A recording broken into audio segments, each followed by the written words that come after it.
Hello again, everyone. This is Jeff Adler, continuing my video series, Why I'm Right 2.0, which follows up the book I wrote a few years ago. Today's topic is journalism. Finally got around to doing a video about this. I've been mentioning it many times about how journalism has gone into the crapper over the last 100 and some years, and now I'm going to prove it. So, historically speaking, there have been dozens, hundreds of times where in history, any given society, country, nation, what have you, there have been watershed moments, a time before and a time after this event that changed this particular thing, maybe for all time. Sometimes for good, and sometimes for ill. But in the case of journalism, that watershed moment occurred in the last few years of the 19th century, and we will explain what that was in a moment. But suffice to say that what went on before was better than what went on after.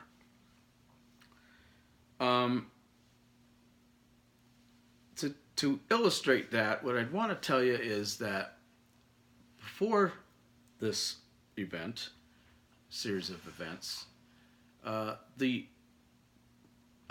industry, if you will, of journalism was upheld a certain standard, a certain integrity, level of integrity, a certain ethic that was maintained by all the people involved for many reasons. One reason was that societies were different back then, society itself. It tolerated a lot less shenanigans. It tolerated a lot less dubious behavior, and actually sought to discredit such behavior whenever it found that behavior. No different in the industry of journalism. The practitioners of journalism held a high regard for truth and honesty in their reporting, in their columns in the newspapers, pamphlets, newsletters, what have you, in this country, and I'm sure in many other countries. There was a certain understanding that they had that in order to be a credible journalist, columnist, editor, even the owner of a newspaper, you had to infuse that newspaper, that news article, with certain things like the truth and accuracy. They felt a huge responsibility, being the only people who had access to an event, who could go somewhere and report on it and take note of it, and then pass it along to people who had no chance of ever knowing this event even happened, let alone how it happened or what had happened. That responsibility was a huge weight on their shoulders, and they took it seriously then. And then something went all sideways. Now, there have always been exceptions to the rule. There are always exceptions to the rules. One of the exceptions, in this case, the exception was there were often journalists or columnists, or writers or editors who didn't have the same level of integrity, who would fudge information, the truth, facts, whatever. But as soon as they were discovered, newspapers or what have you, they would get rid of these people or marginalize them, ostracize them, punish them, and publicly. Because if the public got wind that somebody on their staff was not upholding that high standard, circulation would drop. Because if that columnist could lie to us, how do we know other columnists aren't lying to us? It's an editorial level thing, a management level thing, an ownership thing.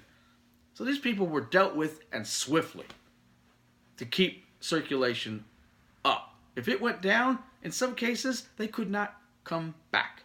They were done. But like anything else, sometimes things get a little bit out of whack because what happened in the late 19th century is newspapers and their owners got too big for their britches. They got too self-important, and they started thinking that they were above those levels of integrity, those standards, and those ethics. And what was the result of this was a watershed moment in journalism. Before we go into the actual watershed moment, let's first talk about the definition of journalism. Now, unlike the definition of the word marriage, as I probably have mentioned before, the definition of journalism actually has not changed, even though changing it might suit certain agendas out there. It has not changed, and therefore it will not serve to help the current climate of journalism, but actually hurt it. There are two major definitions of journalism. One is an overall broad understanding of what the word means, and the other is more of a philosophical meaning, I think, if you will, sort of philosophical. First definition, by the way, I'll be reviewing my notes all day because this is going to be quite comprehensive and quite deep. First definition of journalism is the collection and editing of material of current interest for presentation through news media. Okay, that sounds pretty banal. That's what everyone might say is a fair interpretation of the word. But then there's the second meaning, and this is where it gets dicey for a lot of people today. Second definition of journalism: writing which is characterized by a direct presentation of facts or a description of events without an attempt at interpretation. Let me repeat that: without an attempt at interpretation. Now I want you to think long and hard right now. Take a moment. Think about the news you watch in the last day, week, month, year, decade. That how many times you believe that the news that you thought you were listening to was given to you without an attempt at interpreting it for you. Now, I'm not talking about the editorialists. I'm not talking about the op-ed pages. I'm not talking about the talk show hosts who have an agenda, who say they have an agenda, or the columnists who are writing in the op-ed page, the editorial pages, that are by virtue of doing so telling you they have an opinion. I'm not talking about that. That has nothing whatsoever to do with this point. I'm talking about the people who are in mainstream media, look you straight in the eye and tell you, here's the news, and they don't interpret it. They let you decide. And I'll bet you can't do it. There's so few of them anymore that actually let you decide what to think about something without putting a spin on it, without putting an agenda behind it. It's almost laughable. The after versus the before. So what happened? Well, what happened, as I mentioned, newspapers got too big. And when things get too big in our society, sometimes we need to control those aspects. And I'm not talking about regulations. You know, I'm a conservative. I don't like regulations too much. They stifle all the wrong things. Or they stifle the good things, what have you. No, I'm talking about the court of public opinion. I'm talking about society saying, you're doing it wrong, and you need to stop. Or what have you. The pressure from peers and the pressure from the country at large. Well, that worked until the late 19th century. In 1895, there was a conflict on the island of Cuba between the Spanish, who controlled the island and had done so probably for hundreds and hundreds of years, and the Cuban population. There was an upstart rebellion of Cubans seeking to oust the Spanish from their island. It was known as the Spanish-Cuban conflict. But a couple of owners of newspapers, newspaper magnates, if you will, in New York, thought they should have their point of views made known. And their point of views were that America should be involved in this conflict for various reasons. Maybe they were worried about the proximity to America, being only 90 miles off the coast of Florida. Maybe they had it in for the Spanish. Whatever, who cares? Doesn't matter. Point is, these two giants in the newspaper biz decided to use this conflict as a means to create a circulation war between themselves and their opponent. Who were these guys? Well, as it turns out, they're very famous people that most everybody who's, above the age of 18 have probably heard of. One was William Randolph Hearst, and the other was Joseph Pulitzer. Each of them owned a newspaper in New York. Each of them had one of the top two circulations in New York, and therefore in the country. And each of them were powerful and rich beyond measure. Although they hadn't seen nothing yet, they wanted to increase the circulation of their newspapers and had tried everything they could possibly think of previous to this to do so. Gimmicks, inventing ideas, bringing in the best artists, the best columnists from around the country and elsewhere, etc. A lot of it worked, some of it didn't, but things were different, times were different, and for a new age and a new century was upon them, and they wanted to go a different route, I guess.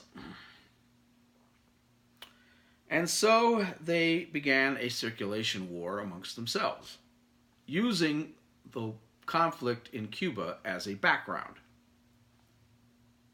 Both Hearst and Pulitzer decided that they were going to break from the traditions of journalism, that they were above the standards, the integrity, the ethics that were laid down before, and that these were relative terms and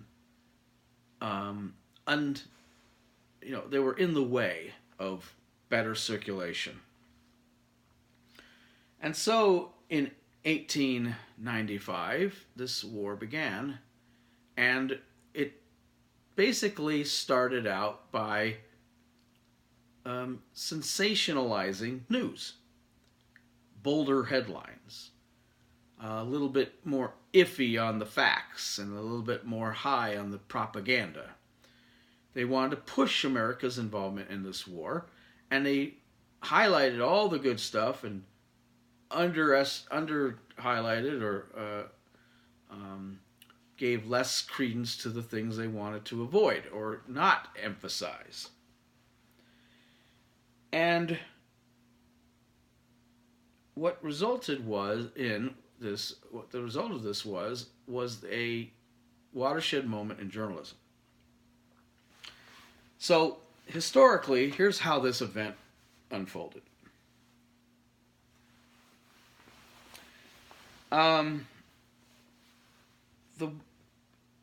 The Spanish-Cuban conflict became the first press-driven war for America.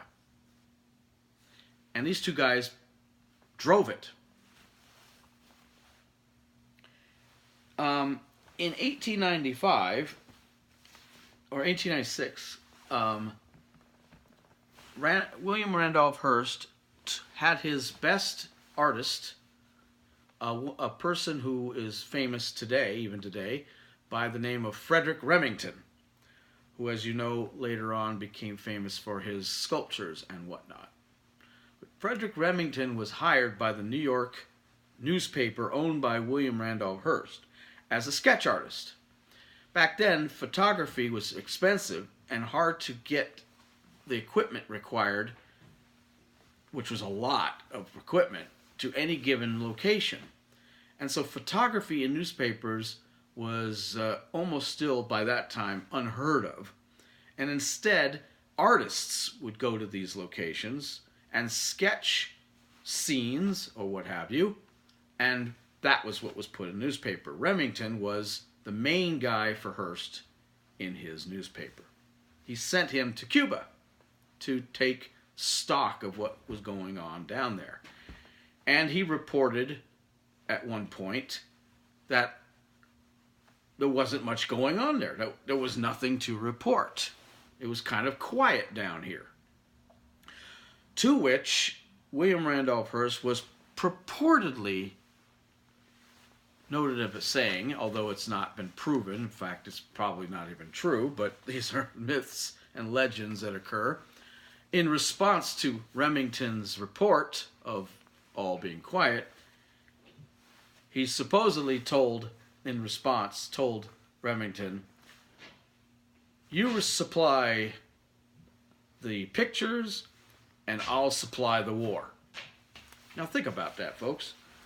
The owner of a newspaper saying he will supply a war? Is that his job?